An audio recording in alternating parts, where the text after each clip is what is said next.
আমরা পরীক্ষা দিলেই ফেল করি। আর ফেল করবো না কেন? আমরা তো পড়ার সময় পাই না। কারণ 365 দিনে 1 বছর, এর মধ্যে 52 দিন শুক্রবার, তাহলে থাকে কত? 313 দিন।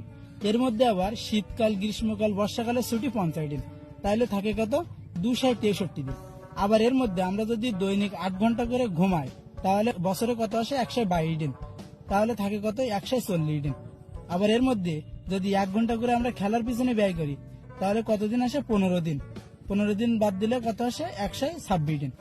এর মধ্যে যদি 2 ঘন্টা করে খাওয়া আর গোসল করার পিছনে ব্যয় করি, তাহলে 30 দিন চলে যায়, তাহলে থাকে কত? 96 দিন। এর মধ্যে আমরা প্রত্যেক দিন কথা বলার পেছনে 1 ঘন্টা করে ব্যয় করি, তাহলে বছরে কতদিন হয়? 15 দিন। তাহলে 15 দিনে যদি বাদ দেয়, তাহলে থাকে কত? 81 দিন। এর মধ্যে আমরা পরীক্ষা দেই খালি 35 দিন, তাহলে থাকে কত? 46 দিন। এর মধ্যে ঈদ আছে, বিভিন্ন উৎসব আছে, কনসার্ট আছে, এইসব জায়গায় যেতে যেতে আমাদের 40 দিন চলে যায়, তাহলে আর থাকে কয়দিন? মাত্র 6 দিন। এর মধ্যে আমরা তো বছরে 3 দিন কমপক্ষে অসুস্থ থাকবো, তাহলে আর থাকে কত? 3 দিন বাদ দিলে 3 দিন থাকে। এই 3 দিনের মধ্যে আমরা ঘুরতে যাবো আবার কমপক্ষে 2 দিন, তাহলে থাকে কত? 1 দিন। এমন কি মনে হচ্ছে একদিন আমাদের পড়ার সময় থাকে না? জন্মদিন কোথায় যাবে? আমরা তো জন্মদিন পালন করবো নাকি? তার মানে জন্মদিনেও 1 দিন চলে যায়, তার মানে আমাদের পড়ার সময় পায় না। তো তাহলে আমরা পরীক্ষায় ফেল করবো না কেন? এই জন্য আমরা পড়ার সময় পাই না বলে পরীক্ষায় ফেল করবো, ঠিক আছে?